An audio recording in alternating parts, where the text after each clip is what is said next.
प्रिय छात्र एवं छात्राओं, मैं आपका हिंदी विषय का शिक्षक महेंद्र धाकड़ और आज हम पढ़ेंगे पत्र जो इतिहास बन गए, जो कि हमारा 14वां अध्याय है और जिसके लेखक हैं महात्मा गांधी। महात्मा गांधी 20वीं शताब्दी के युग पुरुष है। गांधी जी का जन्म सन 2 अक्टूबर 1869 ईस्वी को गुजरात के पोरबंदर रियासत में हुआ था। आपके पिता का नाम करमचंद गांधी तथा माता का नाम पुतलीबाई था। आपकी माता बहुत धार्मिक स्वभाव की थी। आपकी रचनाएं गांधी जी राजनीति और समाज सुधार के अतिरिक्त लेखन में भी प्रवृत्त रहे। सत्य का प्रयोग और आत्मकथा विख्यात पुस्तकें, हरिजन तथा यंग इंडिया नामक पत्र भी निकाले। रस्किन की अनटू द लास्ट पुस्तक का अनुवाद, हरी पुस्तिका भी उनकी प्रमुख रचनाएं हैं। अब हम हमारा अध्याय पत्र जो इतिहास बन गए को समझेंगे। पत्र केवल सूचना संवाद माध्यम भर नहीं है, वे शिक्षा और ज्ञान के भी स्रोत हैं। प्रस्तुत पत्र महात्मा गांधी ने अपने पुत्र को उस समय लिखा है जब वे जेल में थे। इस पत्र के माध्यम से जहां एक और हम गांधी जी के आदर्शों और चिंतन से परिचित होते हैं, वहीं नई पीढ़ी के निर्माण में उन्हें किन भावों की चिंता है, इसका भी उल्लेख इस पत्र में किया गया है। माँ की सेवा, शिक्षा में चरित्र निर्माण की भावना, गरीबी का गुरुत्व, किसानी जीवन का महत्व, संस्कृत के ज्ञान की उपयोगिता, मितव्ययिता और ईश्वर की प्रार्थना को पत्र में विशेष बल दिया गया है। गांधी जी चाहते हैं कि उनका पुत्र इन्हें अपने जीवन में अपनाए। गांधी जी का यह चिंतन भारतीय जीवन के मूल्यवान पक्षों की ओर संकेत करता है। आज भी यह मूल्य हमारे जीवन के लिए उपयोगी है।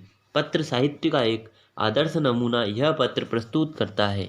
प्रस्तुत लेख पत्र जो इतिहास बन गए एक ऐसा पत्र है जो एक महापुरुष के चिंतन की स्पष्ट झलक दिखाता है। जीवन के लिए उपयोगी विचारधारा देने वाला यह पत्र गांधी जी ने अपने पुत्र मणिलाल को जेल में रहते हुए लिखा था।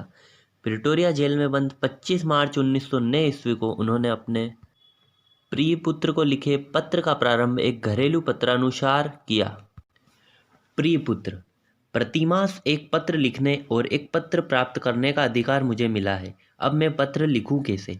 मिस्टर रिच, मिस्टर पोलक और तुम्हारा ख्याल मुझे बारी बारी से आया, लेकिन मैंने तुम्हें लिखना पसंद किया क्योंकि पढ़ने के समय तुम्हारा ही ध्यान मुझे बराबर रहता था। मेरे बारे में तुम जरा भी चिंता मत करना। विशेष कुछ कहने का अधिकार मुझे नहीं है। मैं पूर्ण रूप से शांति में हूँ। आशा है कि बा अब अच्छी हो गई होगी। मुझे मालूम है कि तुम्हारे कुछ पत्र यहाँ आए हैं, लेकिन वह मुझे नहीं दिए गए। फिर भी डिप्टी गवर्नर की उदारता से मुझे मालूम हुआ है कि बा का स्वास्थ्य सुधर रहा है। क्या वह फिर से चलने फिरने लगी? बा और तुम लोग सवेरे दूध के साथ साबूदाने बराबर ले रहे होंगे। और अब कुछ तुम्हारे विषय में कहना चाहूँगा। तुम कैसे हो? तुम पर जो जवाबदारी मैंने डाली है, तुम उसके सर्वथा योग्य हो और आनंद से उसे निभा रहे होंगे, ऐसी मुझे आशा है। मैं यह जानता हूँ कि तुम्हें अपनी शिक्षा के प्रति असंतोष है।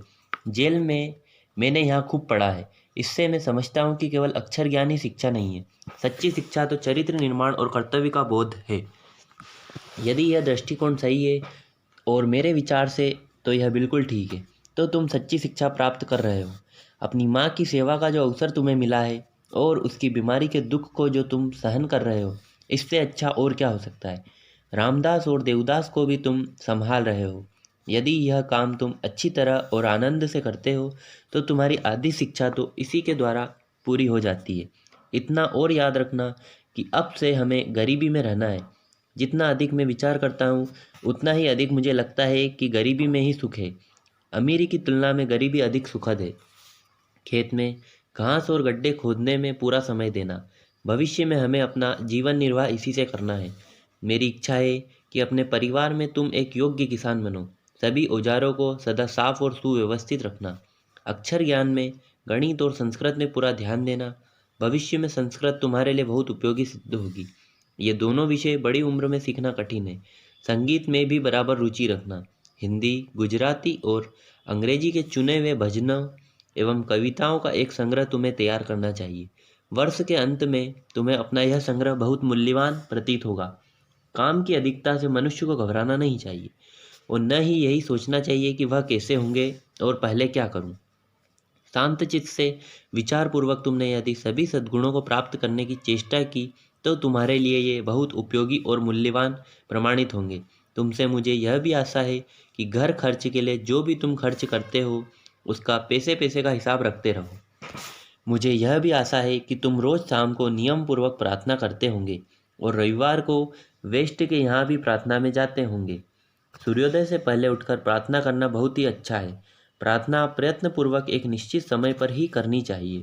यह नियमितता तुम्हें अपने जीवन में आगे चलकर बड़ी सहायक सिद्ध होगी। इस पत्र को पढ़कर अच्छी तरह समझ लेने के बाद मुझे जवाब लिखना। जवाब जितना लंबा लिखना हो उतना लिख सकते हो।